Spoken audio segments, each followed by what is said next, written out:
यमुना नदी के किनारे एक गांव था रतनपुर। उस गांव में एक चुड़ैल का साया था। वो चुड़ैल बहुत ही अजीब थी। एक दिन, मुनिया के बापू, जल्दी अंदर आइए।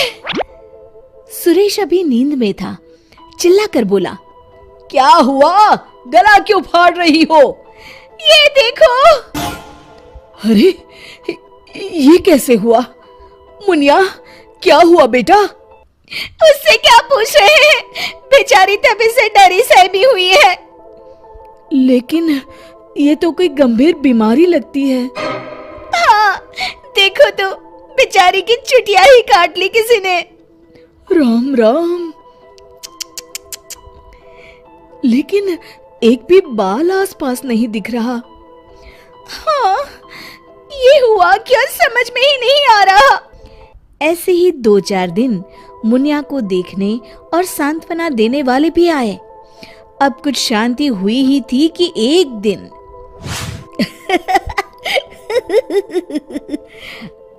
क्या हुआ रामू? तू हंस क्यों रहा है? अरे काका, वो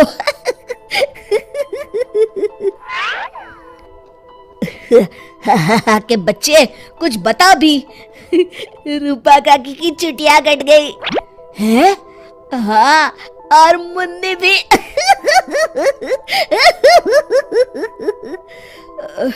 अच्छा, पर काहे? आप भी पूछ लो।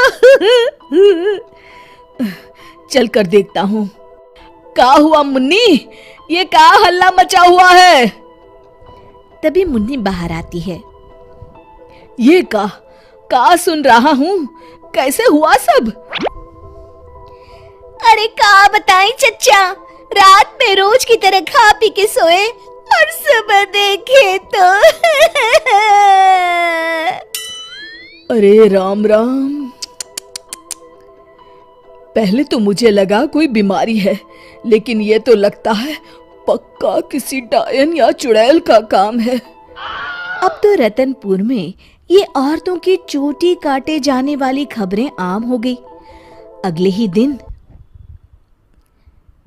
सरिता, आज बहुत गर्मी है, मेरा बिस्तर बाहर लगा देना। जी ठीक है। सरिता ने रमेश का बिस्तर बाहर और अपना और चुनिया का आंगन में लगा लिया। रात में रमेश को प्यास लगती है। बड़ी प्यास लगी है, लगता है सरिता ने पानी नहीं रखा। कोई नहीं, खुद ही ले लेता हूँ। अंदर जाने पर वो देखता है कि सरिता के बिस्तर के सिरहाने चुड़ैल खड़ी है।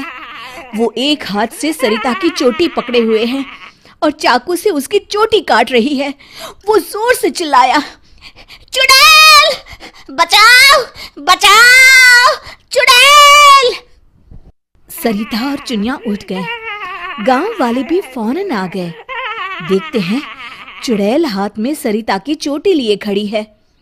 भीड़ देखकर वो हंसते हुए बोली,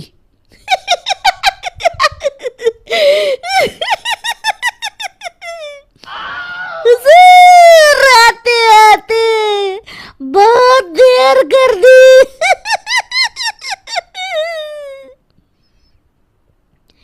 सरिता तो डर के मारे बेहोश हो गई, पर बाल तो जा ही चुके थे। अरे आखिर चाहती क्या हो? पर चुड़ैल उनकी बात अनसुनी करके सरिता की चोटी घुमाते हुए सबकी आंखों के सामने गायब हो गई। चोटी वाली चुड़ैल की खबर जंगल की आग की तरह पूरे गांव में फैल गई और गांव में बातें चलने लगी। मुनवा, सुना है कल तेरी भाभी की भी चोटी चुड़ैल ले गई। हाँ हाँ, उन्हीं के घर मिलने जा रहा हूँ। वैसे तो ठीक ही रहा, कम से कम अब सर पर पल्लू तो टिकेगा। हाँ, ये बात सही कही आपने। इतना कह के दोनों वहां से चले गए। इसी तरह चुड़ैल का डर सारे गांव में बढ़ता गया और लोग घर छोड़कर वहां से जाने लगे। तभी कुछ गांव के लोग आपस में बात करने लगे, क्यों ना सरपंच जी के पास चले। हाँ, सरपंच जी ने दुनिया देखी है, कोई ना कोई उपाय ढूंढ ही निकालेंगे। हाँ हाँ चलो। और सभी गांव वाले सरपंच जी के घर पहुंच गए। समस्या सुनकर सरपंच ने कहा,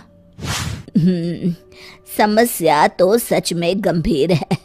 मेरी अम्मा की भी है, आपके यहाँ भी? हाँ, अब क्या करें, चुड़ैल पर किसी का वश है क्या? कोई तो उपाय होगा सरपंच जी। इसके लिए किसी ओझा से मिलकर बात करनी होगी। तभी मदन बोलता है, अगर हमें अपने गांव से इस चुड़ैल का साया हटाना है तो हमें उसकी चोटी काटनी पड़ेगी। मेरी नानी ने मुझे बताया था कि हर चुड़ैल की शक्ति उसकी चोटी में होती है। अगर हम किसी तरह उसकी चोटी काटने में सफल हो गए तो उससे अपना गांव छुटकारा पा जाएगा। बताओ कौन जाएगा चुड़ैल के पास? मैं उसे बताऊंगा कि क्या करना है। अरे मदन भैया, हम मुखिया जी के पास आए हैं मदद मांगने, वही जाएंगे। अरे ऐसे कैसे? मैं गया तो गांव कौन संभालेगा? इस रामू को भेज देते हैं। अरे ओ मुखिया, पगला गया है क्या? भरी जवानी में मौत के मुंह में चला जाऊं? तुम सब छोड़ो, मैं चला जाऊंगा। देखो, वो चुड़ैल अपना काम तभी करती है जब कोई सो रहा हो। आज तक कोई जगा हुआ इंसान उसका शिकार नहीं हुआ है ना? हाँ, सो तो है। तो आज रात सभी को जागते रहना है। सिर्फ मैं सोने का नाटक करूंगा। हाँ हाँ ठीक है। फिर मदन नकली चोटी लगाकर और साड़ी पहनकर पंचायत के चबूतरे पर ही सो गया। रात के 12 बजे चुड़ैल वहां आई। आज पूरे गांव में घुमाई, कोई सोया ही नहीं। तभी उसकी नजर चौक पर सोए मदन पर पड़ी। ये औरत यहाँ क्यों सोई है? लगता है घर में झगड़ा हुआ होगा। खैर मुझे क्या, मुझे तो बाल चाहिए। चुड़ैल ने चोटी काटने के लिए जैसे ही चोटी पकड़ी, वो निकलकर उसके हाथ में आ गई। इसके लिए वो तैयार नहीं थी, इसलिए 2 पल के लिए वो कभी चोटी तो कभी चाकू को देखने लगी। इसी समय का फायदा उठाकर मदन ने उसकी चोटी काट ली। पहले तो वो डर गई, फिर भी हिम्मत करके बोली, कौन है तू? बता कौन है तू, नहीं तो मैं तुझे खा जाऊंगी।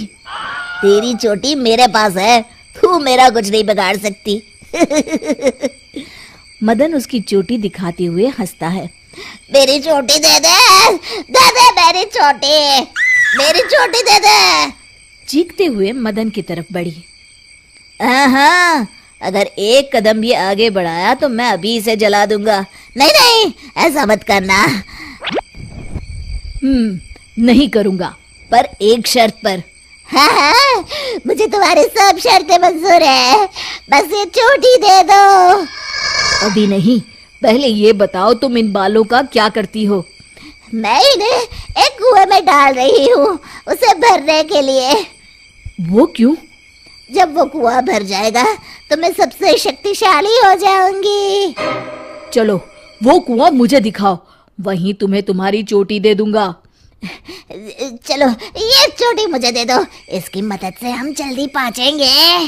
नहीं नहीं, मुझे जल्दी नहीं, पैदल ही चलते हैं।